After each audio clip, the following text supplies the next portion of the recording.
नमस्कार। आप सभी का स्वागत है किस्से और कहानियों में टेल्स फ्रॉम द हार्ट। आज हम त्रयोदशी व्रत यानी प्रदोष व्रत के बारे में बात करेंगे। इसकी आपको समस्त जानकारी दी जाएगी। जैसे कि मैं पहले वाले वीडियो में कहती आई हूँ कि जो आपके पास समय ना हो तो इस वीडियो को स्किप करके आप सीधी कहानी सुन सकते हैं, और जो आपके पास समय हो तो जो आप भूखे प्यासे रहते हो तो इसकी समस्त जानकारी के लिए पूरा वीडियो देखें, चाहे 2x 3x पर देखें, लेकिन वीडियो पूरा देखें तो आपको समस्त जानकारी मिलेगी और इसका पूर्ण लाभ मिलेगा। और जो आपको ये वीडियो पसंद आती है तो please like share and subscribe करें और कमेंट बॉक्स में हर हर महादेव लिखें। और मेरी जुकाम खांसी हो रही है, इसलिए मेरी आवाज़ को इग्नोर करते हुए प्लीज़ मेरे वीडियो को पसंद करें और लाइक का बटन दबाएं। चलिए शुरू करते हैं। त्रयोदशी व्रत, प्रदोष व्रत। एकादशी की तरह ही हर महीने में 2 बार प्रदोष व्रत भी आता है, जो कि हर शुक्ल और कृष्ण पक्ष की त्रयोदशी तिथि को रखा जाता है। त्रयोदशी तिथि की श्याम काल को प्रदोष काल होता है, इसलिए इसे प्रदोष व्रत भी कहा जाता है। यह व्रत महादेव और माता पार्वती को समर्पित है। इस व्रत को बहुत प्रभावशाली माना गया है। प्रदोष व्रत में महादेव का पूजन प्रदोष काल में ही किया जाता है। माना जाता है कि प्रदोष काल में महादेव का पूजन करने से सभी देवी देवताओं से आशीर्वाद प्राप्त हो जाता है।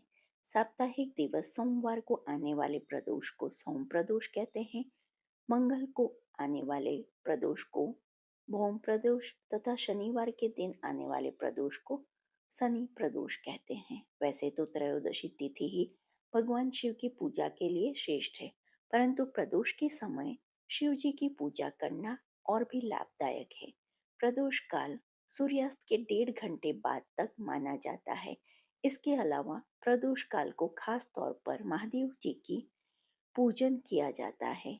माना जाता है कि इस दिन महादेव का व्रत रखने और प्रदोष काल में विधि विधान से महादेव का पूजन करने से वे प्रसन्न होते हैं और सभी मनोकामनाएं पूरी करते हैं। प्रदोष काल को ही ध्यान के लिए और सुषुम्ना नाड़ी को जागृत करने के लिए विशेष समय माना जाता है। ध्यान देने योग्य बात, प्रदोष व्रत एक ही देश के 2 अलग-अलग शहरों के लिए अलग-अलग हो सकते हैं, क्योंकि प्रदोष व्रत सूर्यास्त के समय त्रयोदशी के प्रबल होने पर निर्भर करता है तथा 2 शहरों का सूर्यास्त का समय अलग-अलग हो सकता है। इस प्रकार उन दोनों शहरों के प्रदोष व्रत का समय भी अलग-अलग हो सकता है। कभी-कभी देखने को मिलता है कि प्रदोष व्रत त्रयोदशी के एक दिन पूर्व अर्थात द्वादशी तिथि के दिन ही हो जाता है। सूर्यास्त होने का समय सभी शहरों के लिए अलग-अलग होता है, अतः प्रदोष व्रत करने से पूर्व अपने शहर का सूर्यास्त समय अवश्य जांच लें। महत्व।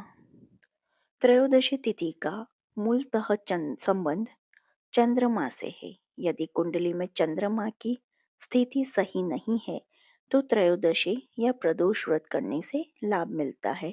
सोम प्रदोष के दिन भोलेनाथ का रुद्राभिषेक और श्रृंगार का विशेष महत्व है। इस दिन सच्चे मन से भोलेनाथ की पूजा करने से मनोवांछित फल की प्राप्ति होती है। लड़का या लड़की की शादी विवाह की अड़चनें दूर होती हैं। संतान की इच्छा रखने वाले लोगों को इस दिन पंचगव्य से महादेव का अभिषेक करना चाहिए। वहीं ऐसे जातक जिन्हें लक्ष्मी प्राप्ति और करियर में सफलता की कामना हो, उन्हें दूध से अभिषेक करने के बाद शिवलिंग पर फूलों की माला अर्पित करनी चाहिए। मान्यता है कि ऐसा करने से भोलेनाथ अत्यंत प्रसन्न होते हैं। अलग अलग वारों के अनुसार प्रदोष व्रत के लाभ प्राप्त होते हैं। रविवार को पड़ने वाले प्रदोष व्रत से आयु वृद्धि तथा अच्छा स्वास्थ्य लाभ प्राप्त किया जा सकता है। सोमवार के दिन त्रयोदशी पड़ने पर किया जाने वाला व्रत आरोग्य प्रदान करता है और इंसान की सभी इच्छाओं की पूर्ति होती है। मंगलवार के दिन त्रयोदशी का प्रदोष व्रत हो तो उस दिन व्रत को करने से रोगों से मुक्ति व स्वास्थ्य लाभ प्राप्त होता है। बुधवार के दिन प्रदोष व्रत हो तो उपासक की सभी कामनाओं की पूर्ति होती है। गुरुवार के दिन प्रदोष व्रत पड़े तो इस दिन के व्रत के फल से शत्रुओं का विनाश होता है। शुक्रवार के दिन होने वाला प्रदोष व्रत से सौभाग्य और दाम्पत्य जीवन की प्राप्ति होती है। संतान प्राप्ति की कामना हो तो शनिवार के दिन पड़ने वाला प्रदोष व्रत करना चाहिए। अपने उद्देश्यों को ध्यान में रखते हुए जब प्रदोष व्रत किए जाते हैं तो व्रत से मिलने वाले फलों की में वृद्धि होती है। प्रदोष व्रत की विधि। प्रदोष व्रत करने के लिए मनुष्य को त्रयोदशी के दिन प्रातः सूर्योदय में पूर्व उठना हो चाहिए। नित्य कर्मों से निवृत्त होकर भगवान श्री भोलेनाथ का स्मरण करें। इस व्रत में आहार नहीं लिया जाता है। पूरे दिन उपवास रखने के बाद सूर्यास्त से 1 घंटा पहले स्नान आदि कर श्वेत वस्त्र धारण किए जाते हैं। पूजन स्थल को गंगा जल या स्वच्छ जल से शुद्ध करने के बाद गाय के गोबर से लीप कर मंडप तैयार किया जाता है। अब इस मंडप में 5 रंगों का उपयोग करते हुए रंगोली बनाई जाती है। प्रदोष व्रत की आराधना करने के लिए कुशा के आसन का प्रयोग किया जाता है। इस प्रकार पूजन की तैयारियां करके उत्तर पूर्व दिशा की ओर मुख करके बैठे और भगवान शंकर का पूजन करना चाहिए। पूजन में भगवान शिव के मंत्र ओम नमः शिवाय का जाप करते हुए शिव को जल चढ़ाना चाहिए। व्रत की कथा, शिव चालीसा और भगवान शिव और माँ पार्वती की आरती करें। प्रदोष व्रत में क्या खा सकते हैं? प्रदोष व्रत यूं तो निर्जला रखा जाता है, इसलिए इस व्रत में फलाहार सेवन का ही विशेष महत्व है। प्रदोष व्रत पूरे दिन रखा जाता है, इसलिए इस व्रत में नियमों का पालन बहुत जरूरी है। परंतु शारीरिक रूप से कमजोर, विक्षिप्त या व्यक्ति शारीरिक रूप से बहुत ही कमजोर है, वो लोग फलाहार का सेवन प्रदोष व्रत के दौरान कर सकते हैं।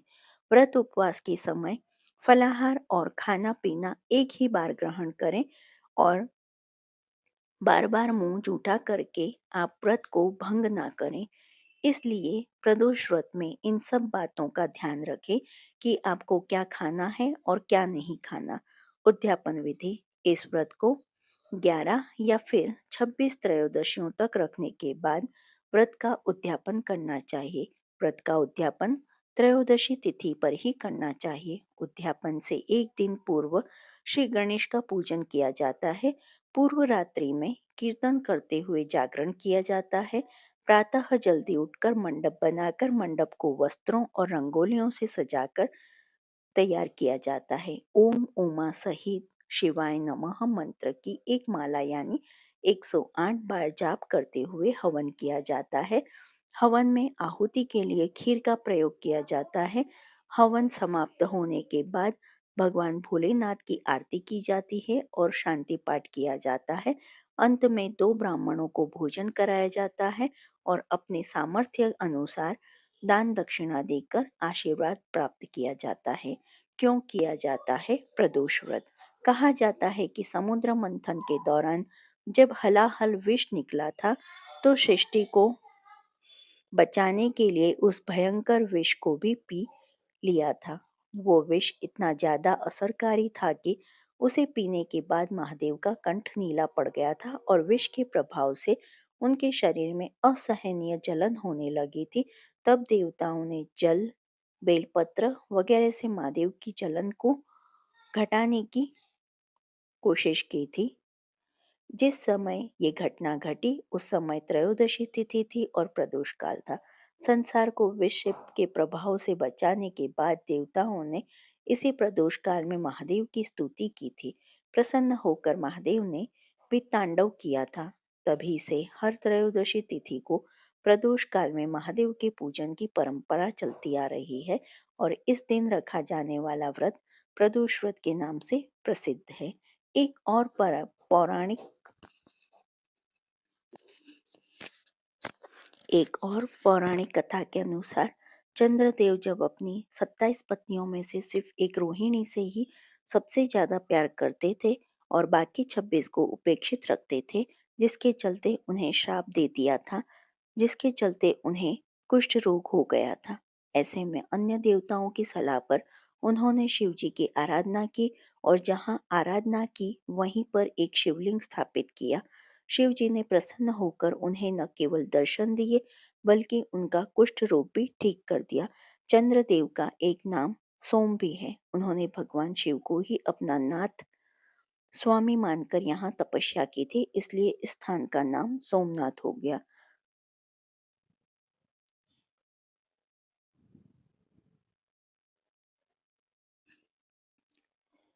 त्रयोदशी व्रत कथा। स्कंद पुराण में वर्णित एक कथा के अनुसार प्राचीन काल में एक विधवा ब्राह्मणी अपने पुत्र को लेकर भिक्षा लेने जाती थी और संध्या को लौटती थी। एक दिन जब वह भिक्षा लेकर लौट रही थी तो उसे नदी किनारे एक सुंदर बालक दिखाई दिया जो विदर्भ देश का राजकुमार धर्मगुप्त था। शत्रुओं ने उसके पिता को मारकर उसका राज्य हड़प लिया था। उसकी माता भी की मृत्यु भी अकाल हुई थी। ब्राह्मणी ने उस बालक को अपना लिया, उसका पालन पोषण किया। कुछ समय पश्चात ब्राह्मणी दोनों बालकों के साथ देवयोग से देव मंदिर गई। वहां उनकी भेंट ऋषि शांडल्य से हुई। ऋषि शांडल्य ने ब्राह्मणी को बताया कि जो बालक उन्हें मिला है वह विदर्भ देश के राजा का पुत्र है जो युद्ध में मारे गए थे और उनकी माता को ग्राह ने अपना भोजन बना लिया। ऋषि शांडल्य ने ब्राह्मणी को प्रदोष व्रत करने की सलाह दी। ऋषि की आज्ञा से दोनों बालकों ने भी प्रदोष व्रत करना शुरू कर दिया। एक दिन दोनों बालक वन में घूम रहे थे, तभी उन्हें कुछ गंधर्व कन्याएं नजर आईं। बालक ब्राह्मण बालक तो घर लौट आया, किंतु राजकुमार अंशुमति नाम की गंधर्व कन्या से बात करने लगे। गंधर्व कन्या और राजकुमार एक दूसरे पर मोहित हो गए। कन्या ने विवाह हेतु राजकुमार को अपने पिता से मिलवाने के लिए बुलाया। दूसरे दिन जब वह पुनः गंधर्व कन्या से मिलने आया तो गंधर्व कन्या के पिता ने बताया कि वह विदर्भ देश का राजकुमार है।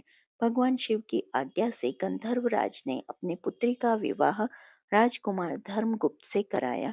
इसके बाद राजकुमार धर्मगुप्त ने गंधर्व सेना की सहायता से विदर्भ देश पर पुनः आधिपत्य जब प्राप्त किया। यह सब ब्राह्मणी और राजकुमार धर्मगुप्त के प्रदोष व्रत करने का फल था। स्कंद पुराण के अनुसार जो भक्त प्रदोष व्रत के दिन शिव पूजा के बाद एकाग्र होकर प्रदोष व्रत कथा सुनता या पढ़ता है उसे 100 जन्म तक कभी दरिद्रता नहीं होती व दाम्पत्य जीवन खुशहाल रहता है। शिव चालीसा। जय गणेश गिरजा सुवन मंगल मूल सुजान कहत अयोध्या दास तुम देहु अभय अभय वरदान। जय गिरजापति दीन दयाला सदा करत संतन प्रतिपाला भाल चंद्रमा सोहत नीके कानन कुंडल नाग फनी के अंग गौर शिर गंग बहाए मुंड माल तन शाल लगाए वस्त्र खाल बाघंबर सोहे छवि को देख नाग मुनि मोहे मैना मातु की हवे दुलारी वाम अंग सोहत छवि न्यारी कर त्रिशूल सोहत छवि भारी करत सदा शत्रुन शयकारी नंदी गणेश सोहम तहम कैसे सागर मध्य कमल है जैसे कार्तिक शाम और गणराऊ या छवि को कही जात न काऊ देवन जब हिम जाय पुकारा तब हिम दुख प्रभु आप निवारा किया उपद्रव तारक भारी देवन सब मिली तुम हिम जुहारी तुरत षडानन आप पठिया उ लव निमेष महमारी गिरियाऊ आप जलंधर असुर संहारा श्रेयस तुम्हार विदित संसारा त्रिपुरा सुर संयुद्ध मचाए सब हिम कृपा कर लीन बचाए किया तब हिम भागीरथ भारी पूरब प्रतिज्ञा तासु पुरारी दानिन महम तुम सम कोहु नाई सेवक स्तुति करत सदाई वेद नाम महिमा तव गाई अखत अनादि भेद नहीं पाई प्रकट उद्धति मंथन में ज्वाला जरत सुरासुर भय विहाला किन्हीं दया तहम करी सहाई नीलकंठ तब नाम कहाई पूजन रामचंद्र जब कीन्हा जीत की लंक विभीषण दीन्हा सहस कमल में हो रहे धारी किन्ह परीक्षा तब हिम पुरारी एक कमल प्रभु राखे जोई कमल नयन पूजन चहम सोई कठिन भक्ति देखी प्रभु शंकर भये प्रसन्न दिए इच्छित जय जय जय अनंत अविनाशी कृता कृपा करो सबके घटवासी दुष्ट शकल नित मोहि सतावे भ्रमत रही मोहि चैन न आवे त्राहि त्राहि मैं नाथ पुकारो यही अवसर मोहि आन उबारो लय त्रिशूल शत्रुन को मारो संकट से मुहि आन उबारो, मात पिता भ्राता सब होई, संकट में पूछत नहीं कोई। स्वामी एक है आस तुम्हारी, आए हरहु मम संकट भारी। धन निर्धन को देत सदाई, जो कोई जांचे सो फल पाई। स्तुति के विधि करो तुम्हारी, क्षमहु नाथ अब चूक हमारी। शंकर हो संकट के नाशन, मंगल कारण विघ्न विनाशन। योगी यति मुनि ध्यान लगावे, नारद शारद शीश नवावे। नमो नमो जय नमो शिवाय, सुर ब्रह्मादिक पार न पाई। जो यह पाठ करे मन लाई, तापर होत है शंभु सहाई। रिनिया जो कोई हो अधिकारी, पाठ करे सो पावन हारी। पुत्रहीन कर इच्छा कोई, निश्चय शिव प्रसाद ते ही होई। पंडित त्रयोदशी को लावे, ध्यान पूर्वक होम करावे। त्रयोदशी व्रत करे हमेशा, तन नहीं ताके रहे कलेशा। धूप दीप नैवेद्य चढ़ावे, शंकर सन्मुख पाठ सुनावे। जन्म जन्म के पाप नशावे, अंतवास शिवपुर में पावे। कहे अयोध्या आस तुम्हारी, जानी सकल दुख हरहु हमारी। शिव जी की आरती। जय शिव ओंकारा, ओम शिव ओंकारा। ब्रह्मा विष्णु सदा शिव, ब्रह्मा विष्णु सदा शिव। अर्धांगी धारा, ओम जय शिव ओंकारा। एकानन चतुरानन पंचानन राजे, बोले पंचानन राजे। हंसासने गरुडासने, हंसासने गरुडासन। वृषवाहन साजे, ओम जय शिव ओंकारा। दो भुज चार चतुर्भुज, दस भुज ते सोहे। बोले दस भुज ते सोहे। तीनों रूप निरखेता, शिव जी को रूप निरखेता। त्रिभुवन जन मोहे, ओम जय शिव ओंकारा। अक्षमाला वनमाला मुंडमाला धारी, बोले मुंडमाला धारी। चंदन मृग मद सोहे, चंदन मृग मद सोहे। बोले शुभकारी, ओम जय शिव ओंकारा। श्वेतांबर पीतांबर बागंबरे अंगे, बोले बागंबरे अंगे। सनिकादिक गरुडादिक, सनिकादिक गरुडादिक। भूतादिक संगे, ओम जय शिव ओंकारा। कर के मध्य कमंडल, चक्र त्रिशूल धरता। बोले चक्र त्रिशूल धरता। जग करता जग भरता, जग करता जग भरता। जग संहार करता, ओम जय शिव ओंकारा। ब्रह्मा विष्णु सदा शिव, जानत अविवेका। बोले जानत अविवेका। प्रणवाक्षर के मध्य, प्रणवाक्षर के मध्य। ये तीनों एका, ओम जय शिव ओंकारा। काशी में विश्वनाथ विराजत, नंदी ब्रह्मचारी। बोले नंदी ब्रह्मचारी। नित उठ भोग लगावत, नित उठ भोग लगावत। महिमा अति भारी, ओम जय शिव ओंकारा। त्रिगुण स्वामी जी की आरती, जो कोई नर गावे। बोले प्रेम सहित गावे। कहत शिवानंद स्वामी, रटत बोलानंद स्वामी। मन वांछित फल पावे, ओम जय शिव ओंकार। जो आपको त्रयोदशी की यह व्रत कहानी पसंद आई हो तो please like share and subscribe करें। देखने के लिए धन्यवाद। जय हिंद, जय भारत, हर हर महादेव।